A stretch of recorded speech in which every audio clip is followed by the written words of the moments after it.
Seja bem-vindo ao Instante News ponto 1. O papo da madrugada começa daqui a pouquinho.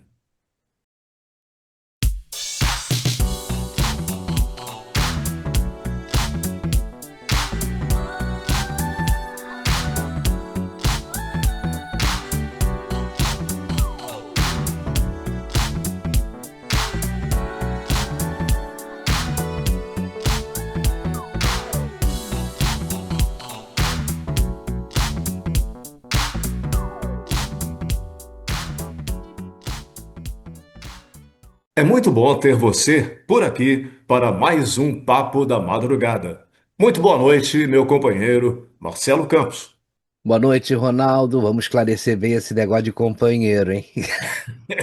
É, mas companheiro hétero, é uma relação Valeu. entre héteros, é verdade. Então, boa noite para você, que a partir de agora fica aqui com a gente. Tem uma pessoa, Ronaldo, que você Ah, conhece, que eu descobri que é um espectador assíduo aqui do nosso canal e do Papo da Madrugada, é claro, né? A professora Ila Kemp, que conviveu com a gente na época que nós trabalhamos juntos. Lembra uh, dela?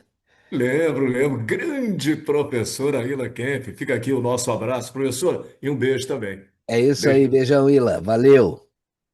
Marcelo, essa semana foi quente, hein? Discursos na ONU e uma esperança da turma da esquerda com a química, né? Química que ocorreu entre Lula e o presidente americano Donald Trump. Nós nem precisamos entrar nos detalhes aqui, né, Ronaldo? Porque todo mundo Melhor não entrar. acompanhou esse momento e nós também já fizemos um comentário a respeito que está disponível aí no nosso canal. E o título é Lula e Trump vão se encontrar? Como eu disse, eu acho que não, viu? O chanceler brasileiro, todo mundo viu, o Mauro Vieira já disse que o Lula vai estar ocupado na semana que vem e o encontro vai ser por telefone. Na realidade, tanto Mauro Vieira quanto o chanceler de fato, que é o Celso Amorim, e o próprio Lula, né? Estão se borrando de medo, rapaz, e não querem esse encontro de jeito nenhum. Ficam temendo aí um efeito Zelensky, né? Mas apesar da euforia de parte da imprensa e dos esquerdistas aí, achando que o carisma do Lula provocou um golpe nas ações do Eduardo Bolsonaro e do Paulo Figueiredo, para mim, isso aí é tudo uma cortina de fumaça para ocultar o grave problema pelo qual os empresários brasileiros estão vivendo. Como a grande imprensa não divulga as coisas que não interessam ao sistema que está aí, né? Ninguém fica sabendo de nada, mas pelo menos aqui a gente vai mostrar o que está acontecendo, né? Aqui no Papo da Madrugada não tem manipulação, né? Tem nada a ver com a imprensa tradicional. A gente Pois faz é. jornalismo sério, né? Que é mais importante. Marcelo, tem empresários, né, preocupadíssimos com as consequências da Seção 301 que está em andamento e os grandes veículos de comunicação ignoram, né? Veja só este post publicado no Twitter pela Mara, mais conhecida como Bolsomara. Dá uma olhada aí. A maravilha, esta é a Tatiana, ela está apresentando a Tatiana Manderi, né? Que é empresária, dona dos móveis Tideri, de piscina e jardim. Ela está dizendo aqui: acordem antes que seja tarde, Brasil acima de tudo. Você vai assistir esse vídeo e com certeza vai tomar consciência do tamanho do problema que vem por aí. Hoje eu quero dividir uma preocupação com os meus colegas empresários. Como vocês sabem, essa lei 301, essa sessão 301, trouxe algumas coisas à tona. Trouxe também dentro do nosso segmento de imóveis várias questões ali que demandam uma defesa. Então as entidades estão que nem loucas, todas tentando montar uma defesa, tentando defender o setor, quando na verdade todos nós sabemos que a questão toda é a política. Só para vocês terem uma ideia, só no setor de imóveis, a estimativa é entre 9 mil e 10 mil empregos serem perdidos. Existem empresas que dependem 90% do mercado americano para existir. Então, é uma crise realmente sem precedentes.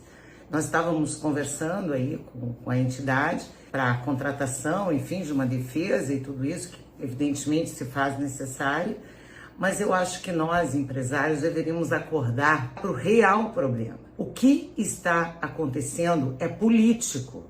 É político. O Brasil se alinhou ao eixo do mal, está recebendo sanção em cima de sanção. Não tem como melhorar, só tem como piorar. Eu queria chamar uma reflexão muito profunda, né? Nós falamos aí 9 mil empregos só no setor de imóveis, tá bom? Esse é o custo de manter inocentes presos. Este é o custo de viver numa ditadura. Este é o custo da narrativa da imprensa querendo vender um golpe que nunca existiu para perseguir a direita e acabar com os direitos políticos. Então é disso que se trata. Então com os empresários não adianta, eu vou dizer para todos vocês podem gastar uma fortuna tentando defender o indefensável. Porque o indefensável é aceitar que isso que está acontecendo no nosso Brasil está certo, porque não está. Está muito errado. Então vamos pensar que todos juntos, não é muito mais eficiente você fazer lobby no Congresso para passar anistia, por exemplo, para empichar um ou outro ministro? Não é melhor que os empresários do agro, da indústria, de todos os setores, façam lobby lá em Brasília? O que adianta fazer lobby nos Estados Unidos? Nós não temos interlocução nenhuma com o governo Trump. Temos que fazer, eu concordo. Mas para que serve isso? Para nada. Porque daqui a pouco, entendeu? Algum absurdo pode acontecer e a gente entrar de novo numa lista de sanção absurda, porque temos um governo sustentado pela esquerda, pelo Foro de São Paulo, pelos inimigos dos Estados Unidos. E não pensa que esses inimigos vão nos ajudar, esses outros, a Índia, a China. Sabe por quê, gente? Porque se eles não tiverem os Estados Unidos, quem quebra são eles. Então preste atenção, que isso que está aí não é bom, é muito ruim para o Brasil. Não é bom nem para quem é de esquerda, porque daqui a pouco não vai ter dinheiro para mais nada. É Venezuela no radar, é pobre cada vez mais pobre. Então, empresários, pelo amor de Deus, o importante agora é fazer lobby em Brasília.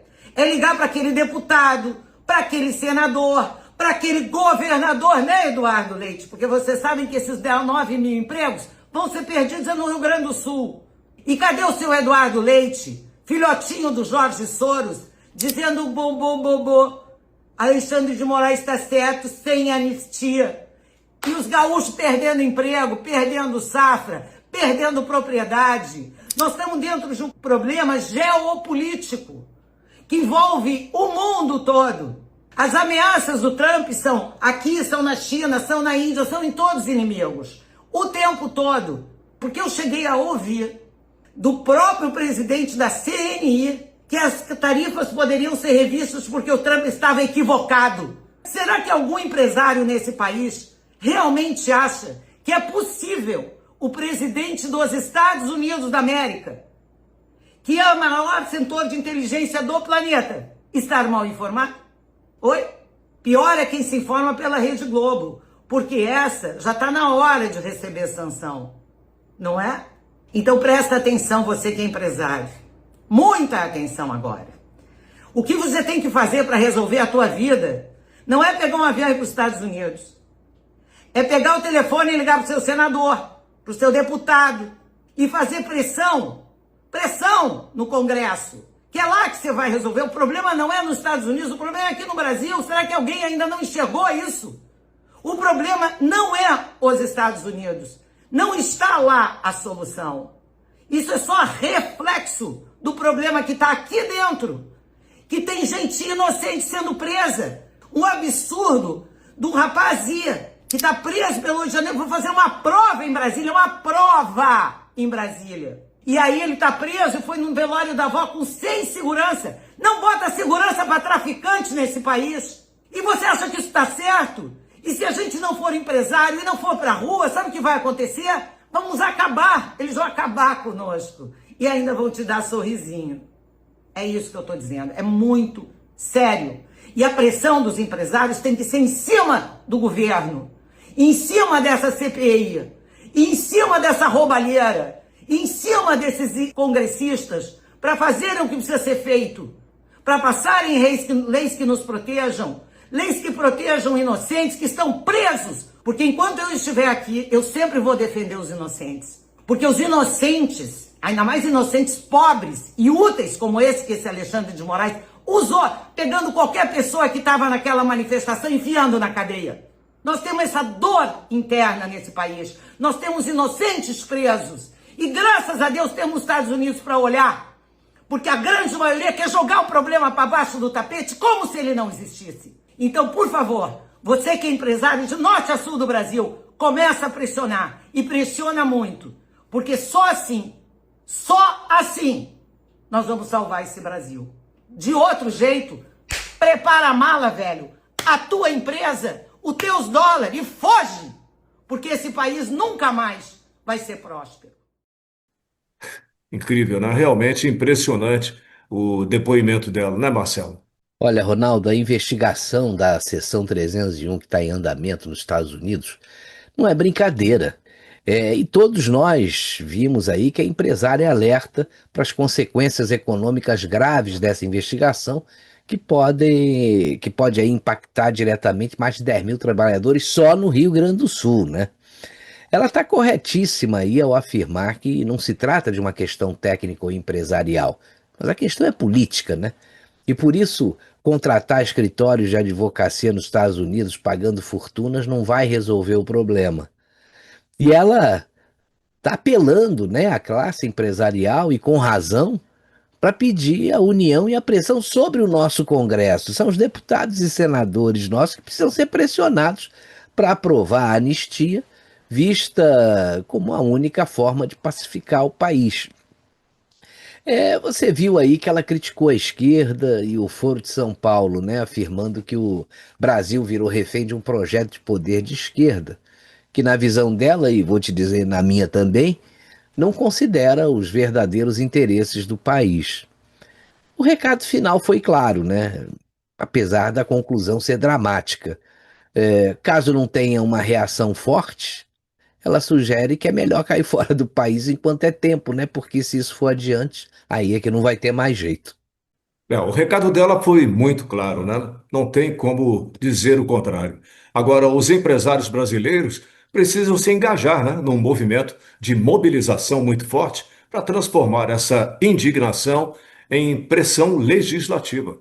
Você pode ter certeza de uma coisa, de que o pessoal da esquerda vai dizer que ela está usando linguagem alarmista, emocional, para poder criar um senso de urgência e colocar os empresários aí contra o governo. E veja uma coisa, hein? A empresa dela pode sofrer até algum tipo de retaliação, viu? Porque a turma é vingativa e a gente sabe disso, né? Mas o que ela falou é a pura verdade. Ser empresário nesse país nunca foi fácil. Agora então nem se fala, né? Bom, tomara que esse vídeo tenha efeito no empresariado, né? Discursos assim podem estimular pressão organizada sobre o Congresso Nacional, mas com certeza tem um outro lado, que é o da insegurança e fuga de capitais, caso a ideia de não tem mais jeito ganhe força, né? Isso é problemático. E nós não podemos deixar de considerar a repercussão internacional. Se esse tipo de narrativa se espalha, com certeza vai agravar a imagem do Brasil no exterior, reforçando a desconfiança que já motiva investigações como a Seção 301. Pois é, eu vou te dizer uma coisa. O vídeo é grave porque ele mistura três camadas. A econômica, que põe em risco aí milhares de empregos. Tem a política, porque entra aí o uso da pauta da anistia como única saída. E a ideológica, né, mostrando que a perpetuação da esquerda no poder é uma ameaça tão grande que o problema pode não ter mais solução. Para mim, se trata de um discurso de mobilização importante e também de ruptura, né, que precisa ecoar aí fortemente no setor ou nos setores empresariais, tanto para pressionar o Congresso e evitar que a única alternativa seja a emigração, né? Pois é, mas você viu que ela falou do Fórum de São Paulo, né? Lembra do que a imprensa dizia? Isso é teoria da conspiração. Quem nos alertou muito sobre isso foi o professor saudoso professor Olavo de Carvalho. E não é que o Lula confessou e desmontou na ONU qualquer dúvida a respeito desse assunto? Olha aí.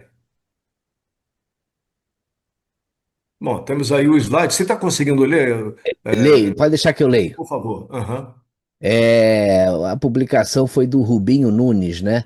O que a Isso. imprensa chamava de teoria da conspiração da extrema-direita, agora saiu da boca do próprio Lula na ONU. Ele confessou ter criado o Foro de São Paulo para unir a esquerda latino-americana e transformar isso em projeto de poder continental. Quer dizer, não é brincadeira, né? Como disse aí o Rubinho Nunes, que foi quem publicou esse pôster, né?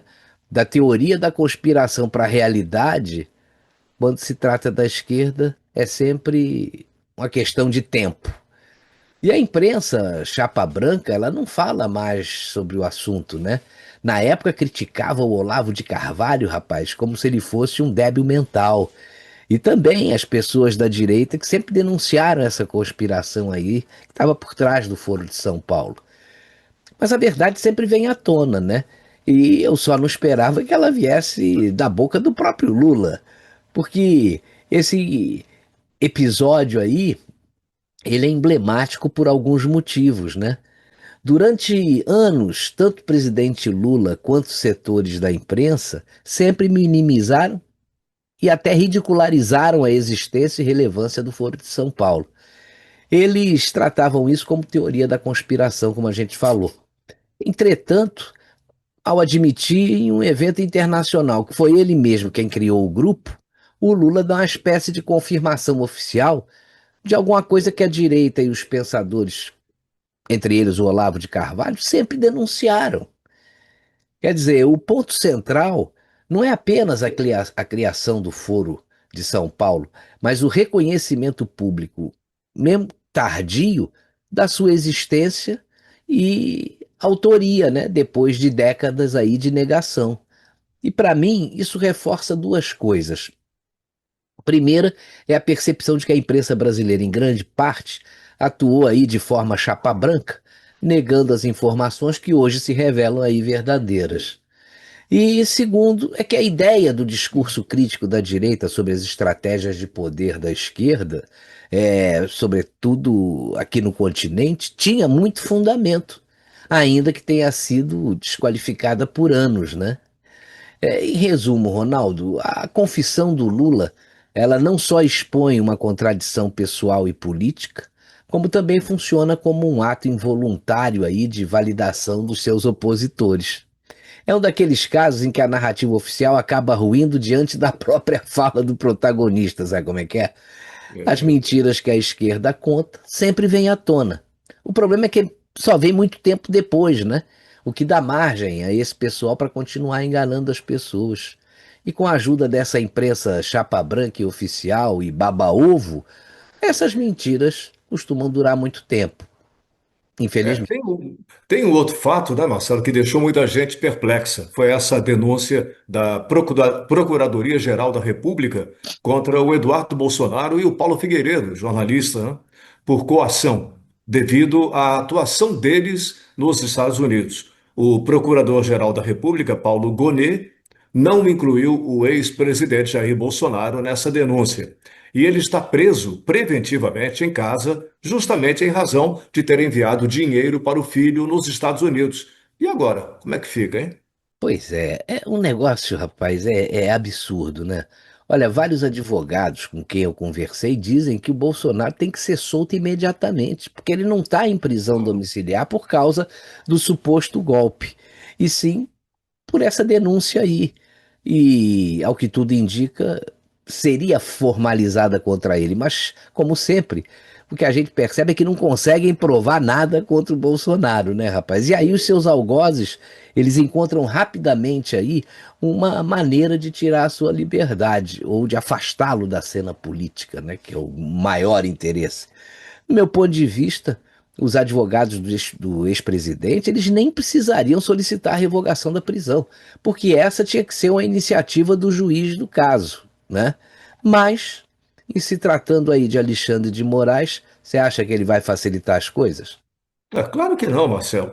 Mas, para a deputada Erika Hilton, a justiça facilita e dá prazo de 5 dias para o PL explicar se está remunerando o ex-presidente Jair Bolsonaro depois de sua prisão domiciliar. Você vê, isso tudo é uma vergonha, né? Quem exigiu a explicação foi a Justiça Federal no Distrito Federal. Ela determinou que o PL explique se o Jair Bolsonaro continua sendo remunerado pelo partido na condição de presidente de honra, após aí a sua prisão domiciliar ter sido determinada pelo ministro Alexandre de Moraes do STF.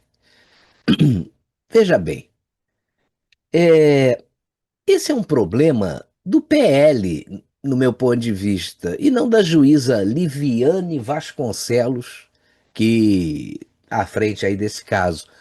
Não está escrito em lugar nenhum que uma pessoa presa preventivamente, sem nenhuma denúncia e num processo controverso, tenha que ficar sem receber salário pela função que ocupa. Mas, como a Erika Hilton disse que na prestação de contas do PL estavam acontecendo aí os repasses de 44 mil mensais, mais ou menos, desde 2023 para o ex-presidente de honra do partido, aí, agora isso é crime, né? Então, eu vou te dizer. E agora? A prisão não era nem para ter acontecido, porque nem denunciado ele foi, né? Aí você vê que o Brasil é um país em que a justiça não pode ser mais levada a sério, infelizmente. E é por essas e outras que as sanções continuam chegando. Essa semana, enquanto Lula acreditava, né, que tinha conquistado o presidente americano Donald Trump com o seu carisma, teve mais gente sancionada. O problema, Ronaldo, é que esse pessoal que comanda o sistema vive em um mundo à parte, né?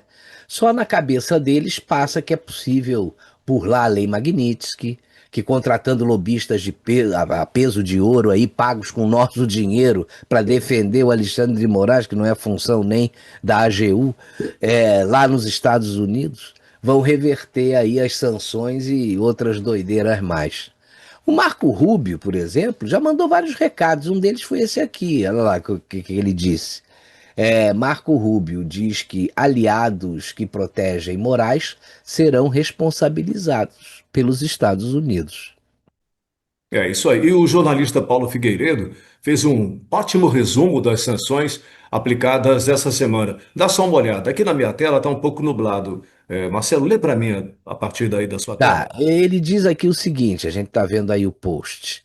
Apurei que a vista de vistos cancelados e inadmissibilidade divulgada pela imprensa está correta.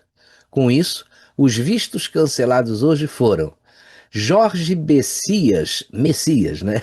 Advogado-geral da União. José Levi, ex-AGU e ex-secretário-geral de Alexandre de Moraes no Tribunal Superior Eleitoral, TSE. Benedito Gonçalves, ex-ministro do TSE, aquele da missão dada, missão cumprida, né? O Ayrton Vieira, juiz auxiliar de Alexandre de Moraes no STF. O Marco Antônio Martins Vargas, ex-assessor eleitoral. O Rafael Henrique Janela Tamal Rocha, juiz auxiliar de Moraes. E Cristina Yukiko Kusahara, chefe de gabinete do Alexandre de Moraes. Com eles, todos os seus familiares imediatos também perderam a possibilidade de entrada nos Estados Unidos. Veja que essa semana, Ronaldo, Aham. foram 7, né? Só essa semana. Então, eu vou te dizer uma coisa: as férias de fim de ano desse pessoal não vão ser as mesmas, né? E segundo o Paulo Figueiredo e o Eduardo Bolsonaro, as sanções mal começaram, rapaz. Pois é, mas baque mesmo, Marcelo, quem levou foi o Alexandre de Moraes, né, com a sanção estendida à sua esposa e filhos, além da holding familiar. E ele reagiu.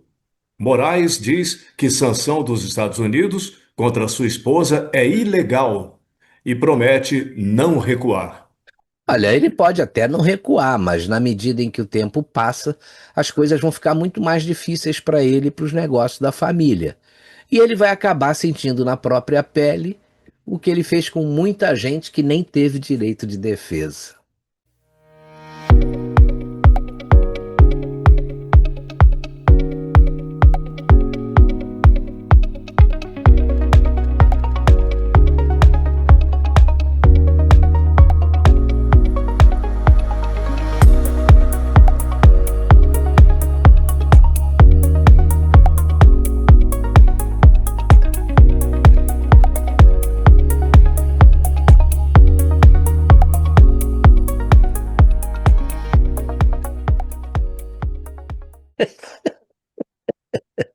Pessoal, Cara, eu não aguento essa turma, cara. O pessoal não perdoa, Marcelo. Mas teve um flagrante durante a manifestação da esquerda no domingo passado, lá em Copacabana. Um sujeito postou esse vídeo e deu o título de As Múmias e os Burros. Olha só. Não ria, não. Se você. Se você rir, Pai, afasta de mim esse cálice. Pai, afasta de mim esse cálice.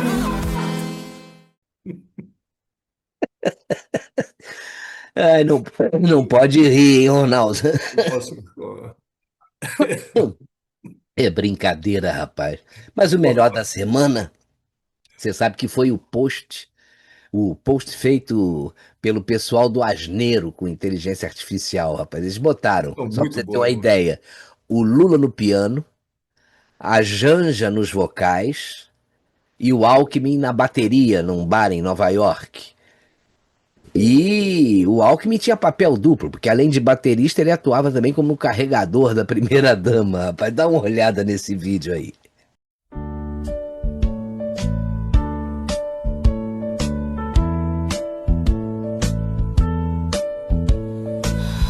Ai, gente, como é bom viajar de graça. Já fui pra Dubai, Madrid, Japão e, claro, Paris. Paris. Hoje estou em Nova York e resolvi compor esta canção. Fisguei um velho cachaceiro, até na cela eu dei. Ele agora é presidente brasileiro. New York, New York, hoje sou primeira dama. O mundo inteiro viajei, tudo isso gastando a tua grana. New York, New York, bolsa e sapato vagabundo. Confesso, um bom tempo usei. Agora faço compras em loja de luxo. New York, New York, no cartão atolo pé corporativo. É só filé, quem paga é tudo pobre. New York, New York.